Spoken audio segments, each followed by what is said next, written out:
Hello everyone, welcome to Structured Finance Conversations. My name is Paula Moreno, Head of Structured Finance for the Americas, and today I'm joined by Kevin Kendra, Head of North American RMBS at Fitch Ratings. Today we'll discuss 2025 issuance, performance trends, rating transitions, and what's next for the sector. So let's get started. Kevin, why don't we start with issuance trends? First lien mortgage originations have hovered around $1.5 trillion annually for 3 years, down from $4.4 trillion in 2020 and 2021, yet RMBS has continued to grow. What's driving that? Let me break it down by subsector first. So if we think about the prime collateral, so people still have to move, still have jobs, et cetera. So while interest rates are slightly elevated relative to 2020, 2021, you still have enough people moving, et cetera, to have a steady fuel of prime collateral. So that collateral is actually a little flat over the last 3 years. The bigger growth area has been in the non-QM sector. We had a lot of originators who found themselves who were only selling to GSEs. They had to actually start bringing on non-QM capabilities and start underwriting mortgages to the non-QM standard. So we've actually seen a growth over the last 3 years in the non-QM space. When we get into, we've had a lot of home price growth in the last 3 years, so that's prompted the interest in closed-end seconds and home equity lines of credit, so the HELOCs. So we've seen a lot more securitization in that space over those 3 years. And then lastly, it's really been seasoned loan portfolios. We've seen that portfolio holders, some banks, et cetera, have been preferring to actually sell their whole loan books into the markets, and that's been picked up by the securitization markets in the form of like seasoned loan performing loan portfolios or reperforming loan portfolios. Kevin, turning from supply to how the assets are performing, what are you seeing in delinquencies and loss trends? And how do these compare to pre- and post-pandemic baselines? Yeah, so what we're really seeing is everything's performing within our baseline expectations. Delinquencies have ticked up a little bit, but it's still, again, well within the ranges of our base case expectations. Losses, we haven't seen any losses to date coming through the portfolios. And a lot of that is supported by the higher home prices we've seen. As borrowers get impacted by life events, they end up selling their house and taking their equity out of the house. So there's a lot of borrower equity still in the housing markets. So we really haven't seen any impact necessarily on losses. But I would really say that everything's performing within our expectations. Which borrower collateral segment looks more resilient or vulnerable? Yeah, we've seen like the late 2022 mortgage originations that would have been securitized in early 2023. As mortgage rates were rising, we saw a lot of originators kind of open the credit box a little bit.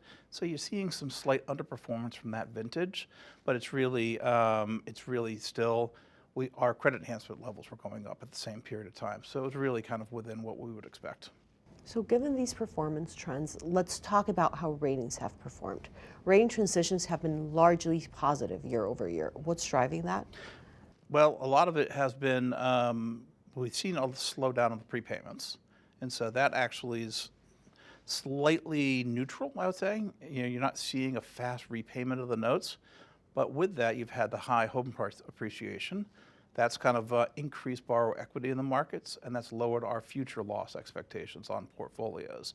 So loss expectations are going down. We're not seeing a huge spike in delinquencies. So that's created a lot of positive rating pressure.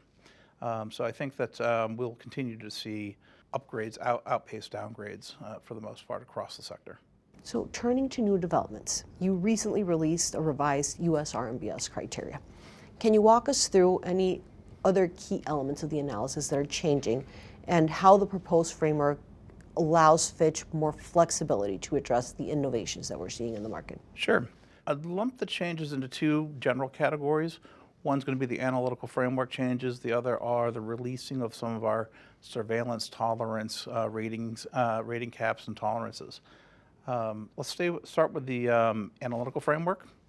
What we're doing there is we've updated our statistical model regressions, and so we're still using the 50 million loan databases that we have with performance on mortgages from the early 1990s through 2011.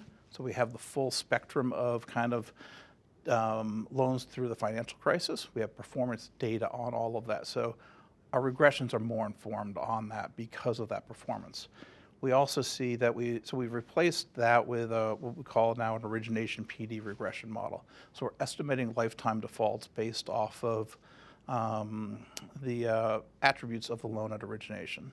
The big change between our current model and our proposal is that we're using, the origination, all of the origination attributes, and not introducing any Fitch's like SLTV metrics into that. We've also introduced a self-employment flag. On the, we also now have a performance regression model that we use, so that also informs it. Lastly, what we do is we're going to let the statistical regression models do what they do and perform the way they perform, and where we have to take into account risk factors that weren't present in the data sets that we have, we just do the PD adjustments outside of that as a separate set. So it gives us the flexibility to look at the current risk factors that we see in the current market and make adjustments accordingly. Interesting. You also mentioned removing surveillance rating tolerances and caps. What should investors expect from this change? This could be a significant change in that we have a lot of upward rating pressure built into the ratings already. So by releasing the rating caps, we'll sit there and see a lot of that upward rating pressure kind of relieve itself, and so you'll see a lot of upgrades.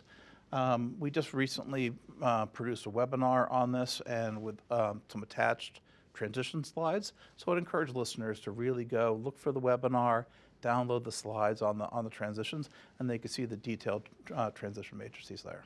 Thank you, Kevin.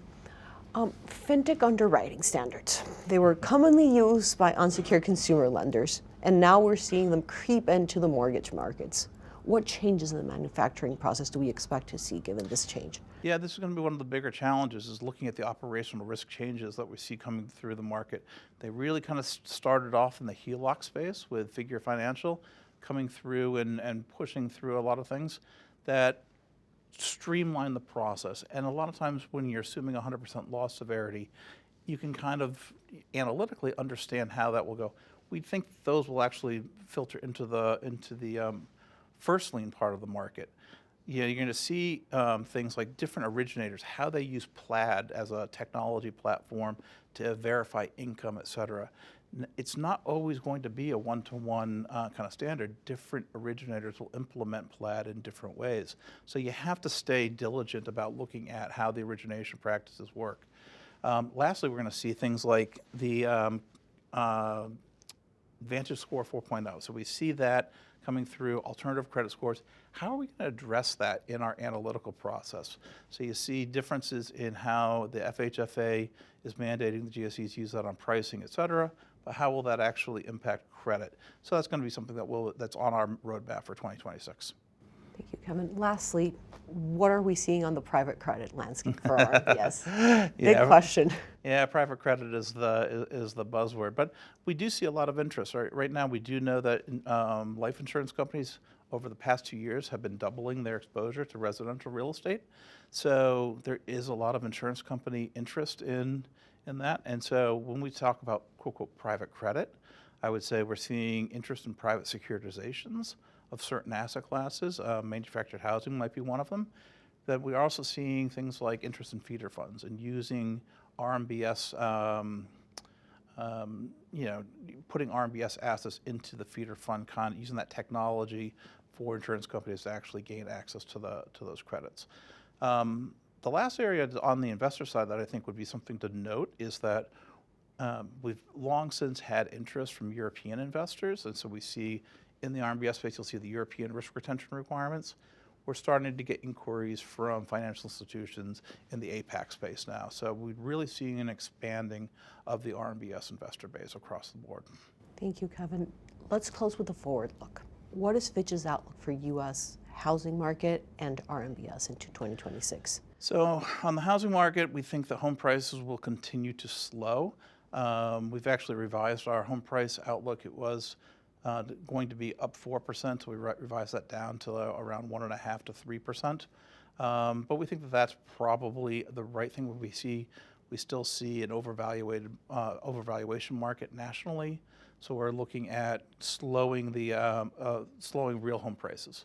I think that mortgage rates have a chance to actually go down, and that's going to drive more refinance activity. So people who actually got their mortgages after they already rose would be eligible for refinancing opportunities there. So we think that that is an opportunity that we'd see on the outlook side. Thank you. And what factors would most significantly change your outlook, either positively or negatively? We've got a lot of uncertainty, a lot of policy uncertainty. So we do know that affordable housing is still going to be a very, very popular issue politically. We expect that going through the next election. So it's really going to be the details of how either the Congress or the administration wants to try to address housing affordability, and all of those will have a different impact or could have different impacts.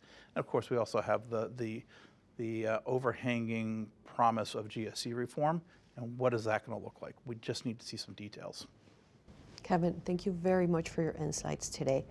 And thank you all for joining us. If you have any questions or would like to continue the discussion, please email sfconversations@fitchratings.com.